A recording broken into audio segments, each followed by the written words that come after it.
She's in my kitchen, in my house, at my stove. She's wearing a t-shirt I know. I bought that t-shirt.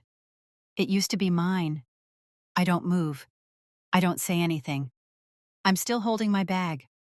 There's coffee in the air, but nothing feels normal. She turns around. She sees me. Her face goes white. Fast. Then Marcus walks in from the hallway. He's still buttoning his shirt. He sees me. He stops. Nobody talks. It's maybe 3 seconds, but it feels much longer. And in that silence, I understand everything. Every weekend he said he needed time alone. Every call I made that he didn't answer. Every time I told myself it meant nothing. 2 months ago, he held my face in his hands. He looked at me and said he still loved me, that he never stopped. He was saying the same words to her. He was coming home to her. And for 63 days, I believed I was saving my marriage.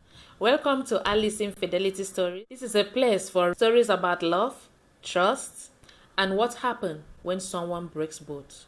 No judgment here, just truth. If this is your first time, you are welcome. Please sit down comfortable with your popcorn, watch the video from the beginning to the end, and then listen to my opinion towards the end. Marcus and I were together for 9 years. 9 years. That's not a small thing. That's birthdays and fights and long drives and inside jokes that nobody else understands. That's a whole life built with another person. He wasn't perfect. I wasn't either. But we were real. I remember Saturday mornings the most. He always made eggs. He always burned the toast. And he always laughed about it like it was the first time. Every single Saturday. That was Marcus. He could make ordinary things feel easy.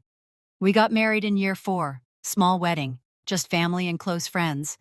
I cried before I even got to the altar. Not because I was scared, because I was sure.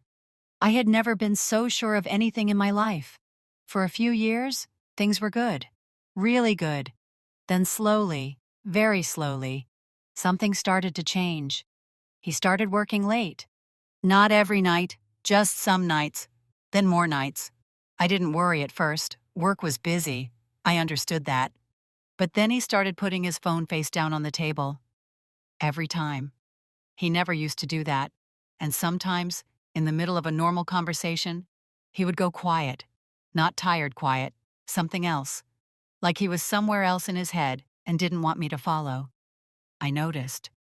But I didn't say anything. I told myself I was imagining it. I was very good at telling myself that. Marcus and I were together for 9 years. 9 years. That's not a small thing. That's birthdays and fights and long drives and inside jokes that nobody else understands. That's a whole life built with another person. He wasn't perfect. I wasn't either, but we were real. I remember Saturday mornings the most. He always made eggs, and he always burned the toast. And he always laughed about it like it was the first time. Every single Saturday. That was Marcus. He could make ordinary things feel easy. We got married in year 4, small wedding, just family and close friends. I cried before I even got to the altar. Not because I was scared, because I was sure. I had never been so sure of anything in my life. For a few years, things were good, really good. Then slowly, very slowly, something started to change. He started working late. Not every night, just some nights. Then more nights. I didn't worry at first. Work was busy. I understood that. But then he started putting his phone face down on the table. Every time. He never used to do that. And sometimes, in the middle of a normal conversation, he would go quiet. Not tired quiet. Something else. And like he was somewhere else in his head and didn't want me to follow. I noticed. But I didn't say anything. I told myself I was imagining it. I was very good at telling myself that. We separated in January. There was no big fight, no screaming, no broken things. It was quieter than that. And somehow the quiet made it worse. He said he needed space. He said he was confused. He said he still loved me, but he didn't know what he wanted anymore. I didn't understand. But I didn't fight it either. I let him go. I moved some of my things to my sister's place. Marcus stayed in the house, our house, the one we picked together, painted together, filled with furniture we argued about for weeks. The first month was the hardest thing I've ever lived through. I couldn't sleep. I'd lie there at 2 a.m. staring at the ceiling, going back through every conversation, every moment, every small thing I might have missed, trying to find the exact place where we broke. I never found it. Then in March, he called me. His voice was soft, careful. He said he missed me. He said he had been thinking a lot. He said maybe we gave up too fast. I wanted to say, "You gave up, not me." I never stopped. But I didn't say that. I just listened. We started meeting for coffee, then dinner, then long walks that went nowhere but felt like everything. It felt like the early days, like we were starting over but already knowing each other. I started to hope again. And hope is a dangerous thing when you're still hurting. I thought we were finding our way back to each other. I didn't know he had already found someone else. That morning, I drove to the house to pick up some winter clothes. I didn't call first. I didn't think I needed to. It was still my house. My name was still on the door. I used my key. I pushed the door open. And that's when I smelled the coffee. I thought Marcus had just woken up. I walked toward the kitchen, and then I stopped. She was there. I already described what I saw. But what I didn't describe is what happened inside my body in that moment. My chest didn't hurt. It went completely empty, like something was just removed from inside me without warning. No pain, just gone. I couldn't speak. My mouth opened, but nothing came out. Marcus said my name, once, very quietly. I looked at him. I looked at her. She was holding the edge of the counter with both hands like she needed something to hold on to. I understood that feeling. I turned around and walked back to the front door. Marcus followed me, and he grabbed my arm gently. He said, "Wait, please, let me explain." I stopped. I didn't turn around. I just said, "How long?" He didn't answer fast enough, so I already knew. I pulled my arm away. I walked to my car. I sat down. I closed the door. And I sat there for a long time, not crying, not moving, just sitting. The coffee was still in the air, even outside, even in my car.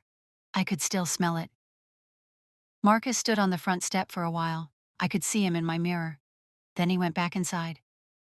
And that moment when he turned around and went back inside, that was the moment I felt it.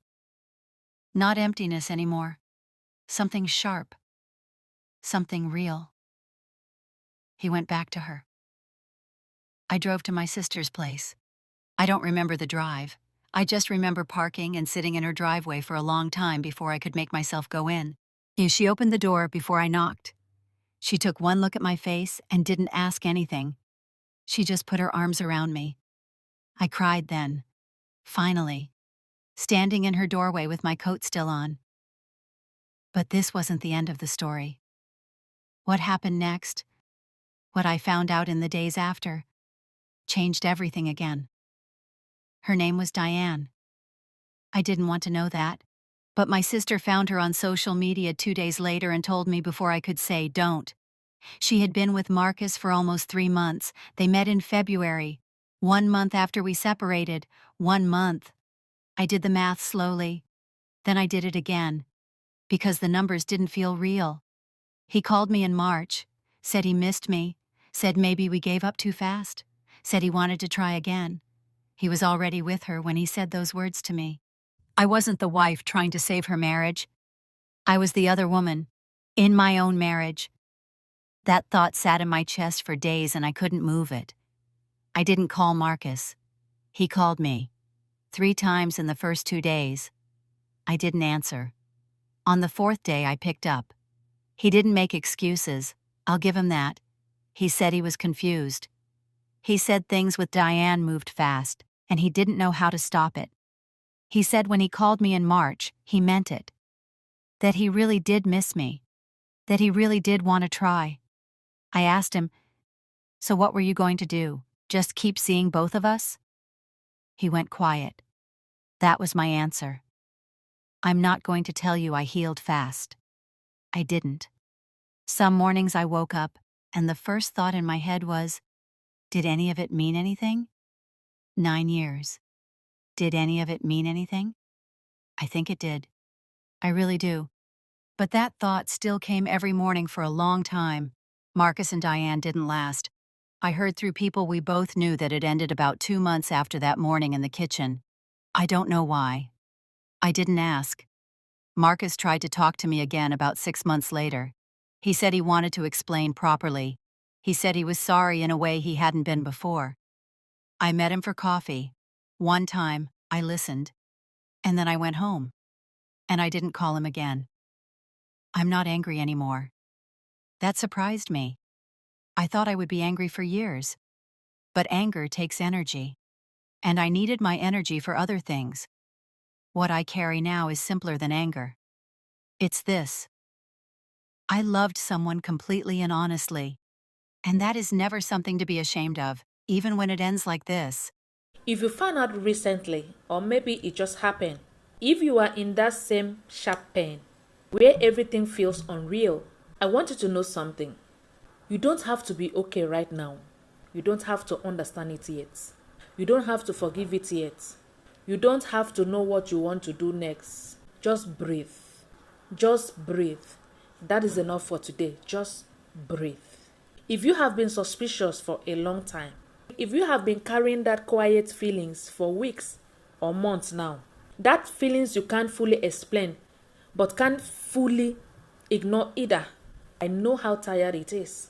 Not knowing is another kind of pain, and nobody talk about that part enough. Wherever you find out, you will be able to handle it. You are already handling more than you think. If you are the one who cheated, if you're watching this and something is sitting heavy in your chest right now, I'm not here to make you feel worse. But I want to ask you one honest question. Not out loud, just to yourself. What are you waiting for? Because the longer the truth stays hidden, the more it costs everyone, including you. If you moved on and you rebuilt and you are fine, and this video quietly opened something you thought was close, that's okay. Healing is not a straight line. Some things just need a little more time. And there is no shame in that. If this story reached something real inside you, there is more here. Alice's Infidelity Story is a place where real experiences are told honestly. No filters, no perfect endings. Just true human stories about love and what it cost. Hit that subscribe button so the next video can find you. Comment where you are in the world right now. Drop your city or country in the comments below. And if this story connects with something real in your own life, just type the word kitchen. Share the video. Think about one person in your life right now who is carrying something heavy and trying to carry it alone. Maybe they haven't told you. Maybe they haven't said anything. Maybe you just know. Wherever you are watching this video, whatever you are carrying, you were seen today.